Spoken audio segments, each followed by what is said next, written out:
Hi guys, I am here with another story, and where miracles happen, true stories of heavenly encounters. This is a true story by Tobias Palmer, An Angel in My House.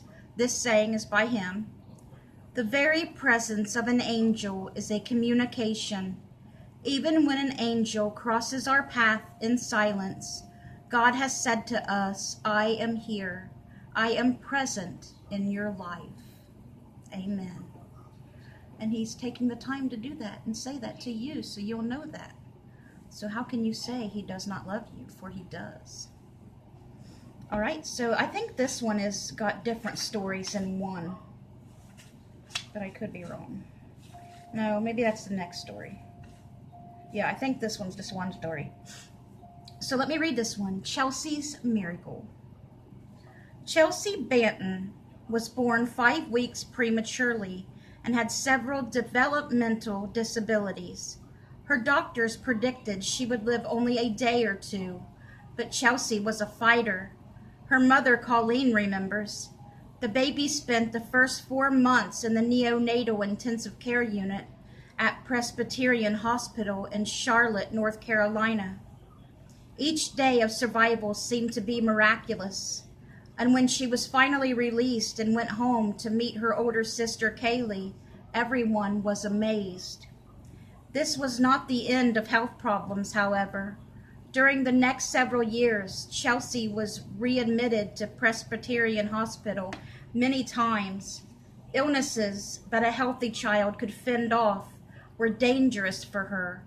Chelsea endured viruses, retention of fluids, which eventually required a shunt, so I'm guessing that was in her head, and colds that frequently turned into pneumonia. She really grew up in and out of the hospital, says one specialist at Presbyterian. As the staff on the pediatric intensive care unit know her and her family.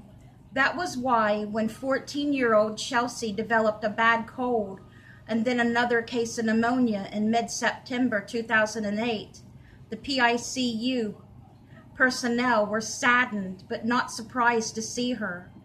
She was on life support from the moment she got there, Colleen says. It was part of the standard treatment. Yet this time, despite the ventilator, her physical condition continued to deteriorate. In addition to the pneumonia, she developed blood clots, sepsis, E. coli, a collapsed lung, and feeding problems. It had always been difficult for Chelsea to communicate verbally due to her birth defects, but Colleen also noticed that this time around, her daughter was crying more than usual and was obviously experiencing anxiety attacks.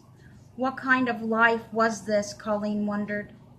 We had been praying every day, Kaylee and Chelsea and I, Colleen says, praying for a miracle. But on October 31st, Halloween, doctors met with the family to discuss a plan of action.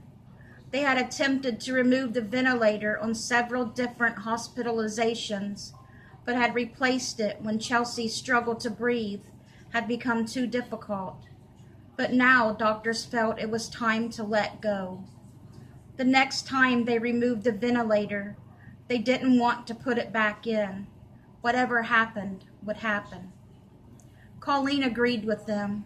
I wanted to do what the Lord wanted me to do, she says, and I really felt like I had her for 14 years, and if it was time for her to go to heaven, then I knew she'd be healed. Colleen talked over her thoughts with her extended family and asked for feedback. They all thought her conclusion was the right one. Every day people have to make decisions whether to remove or continue with respirators or other treatments.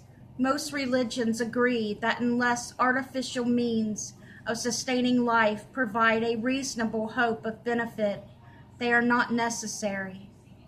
Colleen was simply placing Chelsea completely in God's hands. What would occur after that would be up to him. Doctors removed the ventilator. and Chelsea began to breathe on her own. I'll tell you a story about that in a minute. But by the next day, things had taken a turn for the worse, so the doctors put an oxygen mask on her to make her breathing more comfortable, but not the ventilator. Once again, she rallied, but her anxiety was also increasing, which is going to make it harder to breathe. I know this. She's been through enough, Colleen said at one point. Can't we just take her mask off? And so on the afternoon of November 5th, as extended family and friends prayed in the PICU waiting room, Colleen sat near her daughter's bedside and held her hand.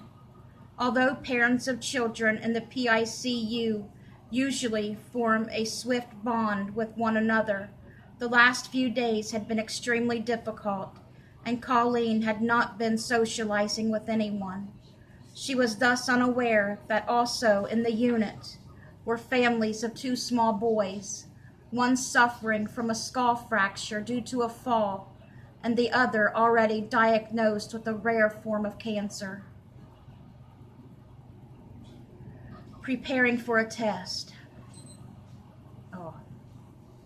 2. A nurse practitioner gently removed Chelsea's oxygen mask and left to go back to the nurse's station to chart the procedure.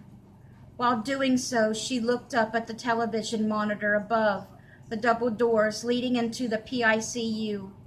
For security reasons, the door is videotaped whenever someone is admitted. A figure seemed to be standing there, waiting for admittance, but she could not see him clearly. It seemed a bit strange, so she decided to walk down to open the doors personally. But when she approached the doors and opened them, no one was standing there. This was odd. He must have gone, yet when the nurse reached the station again, looked at the monitor, the figure was standing there. This time she buzzed the doors open and watched to see him walk in. No one did. How could he be on the television monitor, but not physically outside the doors? What do you think? I believe he's an angel. What do you think? He's there to heal someone, or to take someone home. The nurse called another nurse, and both stood staring at the man on the monitor. He seemed to be all in white, with a kind of outline around him. The hallway seemed to be brighter than usual, too, although there are no windows nearby, and it had been overcast all day. The nurses leaned in closely for a better look. "Oh my gosh," one said, "that's an angel. You can see his wings." The other one ran to Chelsea's room. "Mrs. Banton," she said, her voice quivering, "look at the monitor."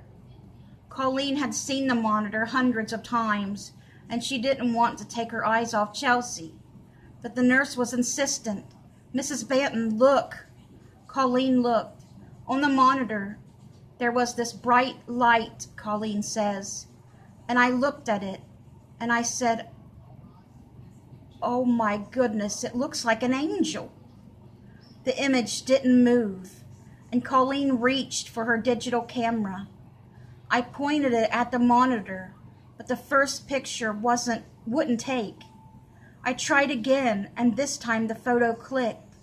She looked back at her daughter. Chelsea's collar seemed somehow healthier. Her stats were better too. Had this angel come to bring Chelsea home to heaven? Or did his visit have another purpose?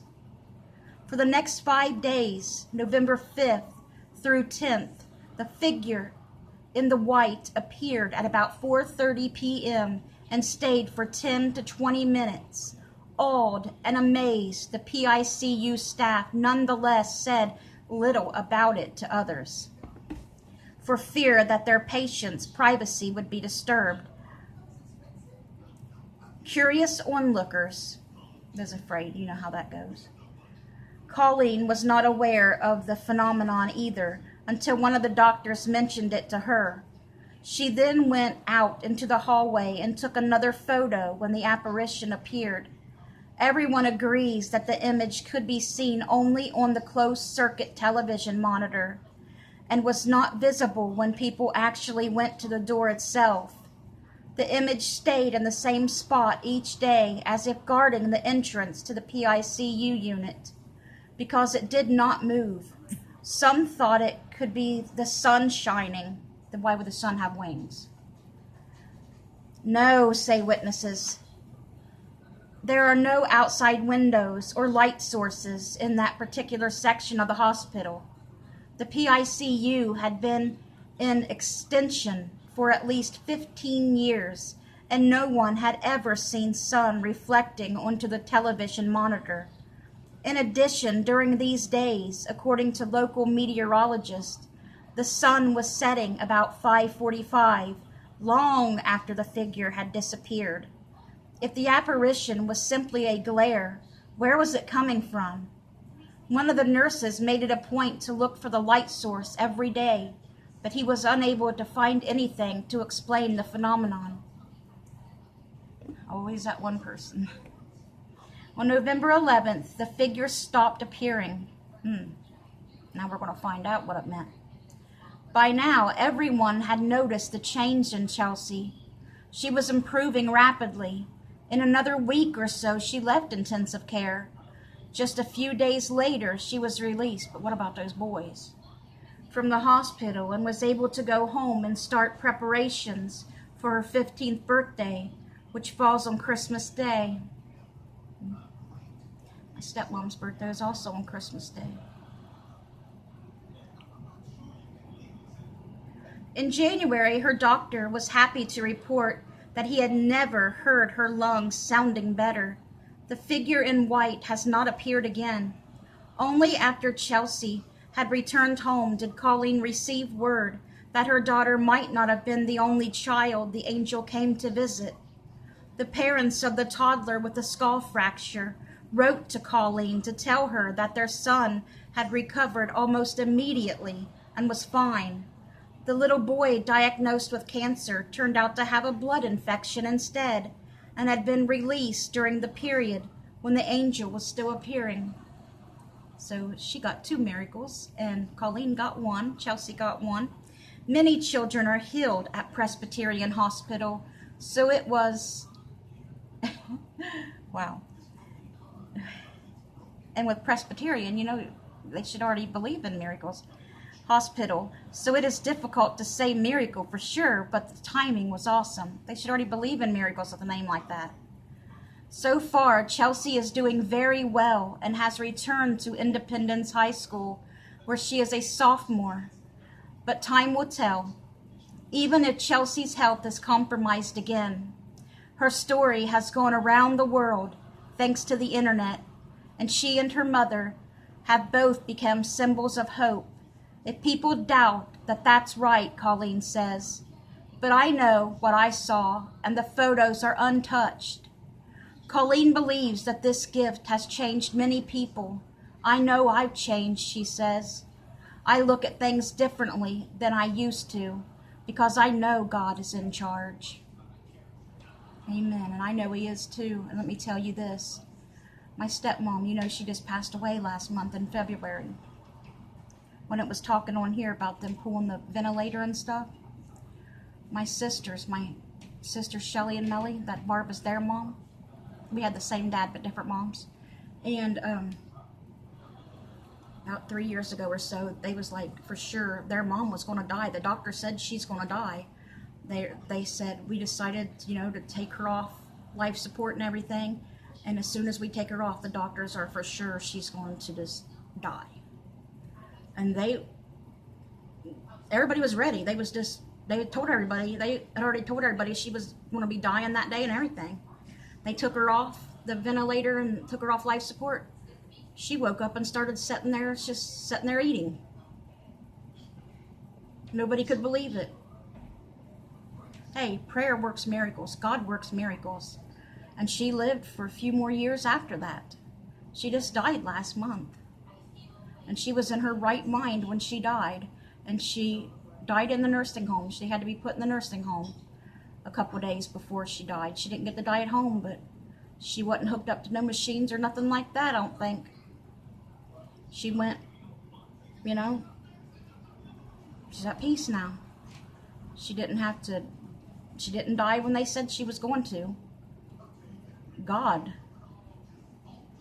can work miracles. God does work miracles. And you go when he says it's your time, not when anybody else says it's your time. So I want to tell you about that too. And her birthday was also on Christmas Day too. Anyways, I hope you guys enjoyed that story, and I hope you guys have a blessed rest of your night. Good night, guys.